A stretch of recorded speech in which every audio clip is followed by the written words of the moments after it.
Boys, the tank is on. Let's get tanked here. Hawks are 0-2-0, kind of what we expected. Lost at Colorado, lost at Vegas last night, some back-to-back action to open this season. Just early initial thoughts on this team after watching, 2 games. Yeah, I think it's so hard after Wednesday night's game, Johnny, because you're literally playing the best team in the league. Like, let's just call a spade a spade. They looked lost. It was game number 1.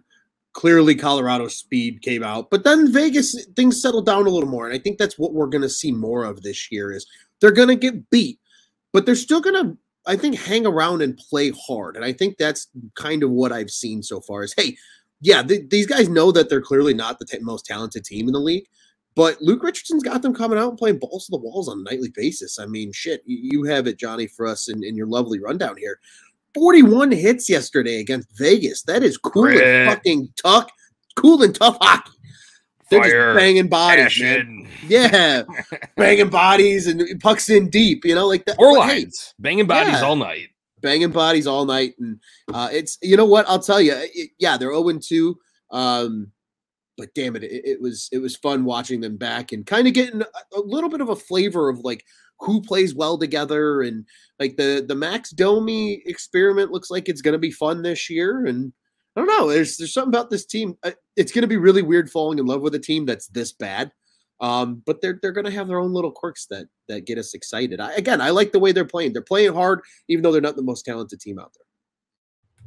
I just like that they're following the plan so far, guys. 0-2. They're following the plan. They're getting out to an early lead in terms of what you guys referenced on the last show in the Tankathon standings. But, overall, I think that, you touched on something, Ron, and that's the physical play. Hawks haven't had a really physical team in what feels like forever. Guys that are going to be out there that are chippy. I know Johnny normally picks out one guy on the team. Right now, it seems to be Sam Lafferty. You saw him throwing some gloves down. But I think you're going to get a lot more of that from this team, and not just guys who are out there to be bruisers, but just actually playing that more physical style of hockey, finishing checks. Giving a shit about getting to those board battles, right? That's the biggest thing, I think. You've got a bunch of guys who at least seem hungry to go into the corners, at least that seem hungry to finish their checks and do shit like that. And overall, it's been somewhat entertaining hockey to watch. They're going to have their games where they get blown out. And I think it was completely unfair that they, lined them right up against the Avs game 1. But, better to get it out of the way early, I guess. Can only be up from there. My initial thought, guys, is you guys covered a couple of the areas there too, so not going to rehash those. But my initial thought is that they would go into walls last year when they got absolutely hemmed in their own zone and they could not get a thing going the other way. That has not been the case. Maybe a couple you saw a little bit in second periods. I think the long change did them in a little bit since it was kind of a recurring theme already, even though it's only just been 2 games. That's when they've only had their real kind of instances of that.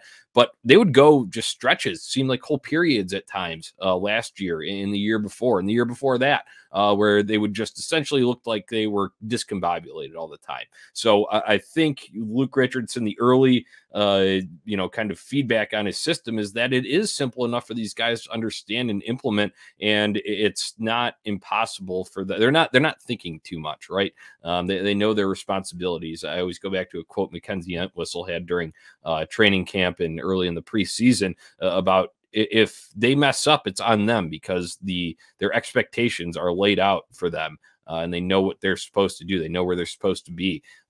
So I do like that so far. And like you guys said, for losing both these games, still pretty entertaining. Like Ron, you and I talked about on the show prior to opening night last year, that game was out of hand. Like about 12 minutes into the first period. That wasn't the case. Early. Sure, they ended up, going down 4-1 at one point in the middle of the second period, but then they did get it back early in that third period with the power play tally there. So, like I said, it's kind of showing up throughout the game because they were absent and dormant for stretches way too long last year.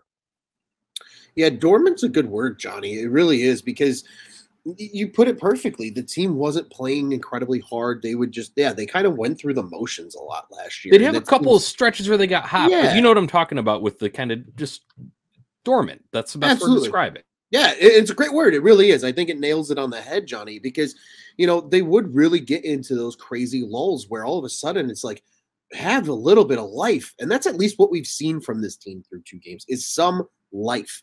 And if nothing else, Johnny, I kind of brought it up when you and I talked on Wednesday, was even if this team's losing games, as long as we see the principle that Luke Richardson is laying down and it's being effective and they're buying in, that's just comforting for the future then, because when this team is talented enough at some point in the future to start competing with playoff teams, they're going to bang bodies and they're going to play hard and they're going to be a hard-nosed team.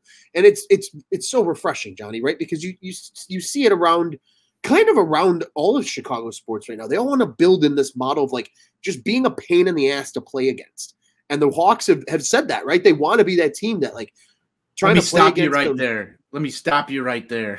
The White Sox are not a pain to play against. Well, fair. But nonetheless, like the Hawks are the way that they wanted their team, what Luke Richardson said on the day he was hired in the press conference of our teams are going to play hard, they're going to, play fast, etc. They're at least doing that. Yes, it's not yielding wins right now because the talent isn't there, but at least you're seeing that heart and hustle. And like you said, they're going into the board, into those board battles.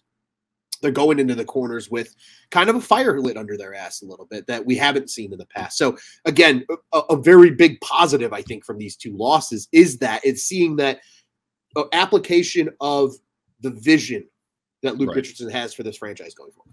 Right. Yeah, that's a good way there. And then it just kind of tangible things that you can go and point to, talking about improvements. Granted, it's only 1 game to the next, right? It's only been 2 games so far. However, and once again, I'll go back and refer to what Tony said. A bit unfair to go out and get thrust out there against, the complete fire sale rebuild team against the defending Stanley Cup champions, complete polar opposites ends of the spectrum.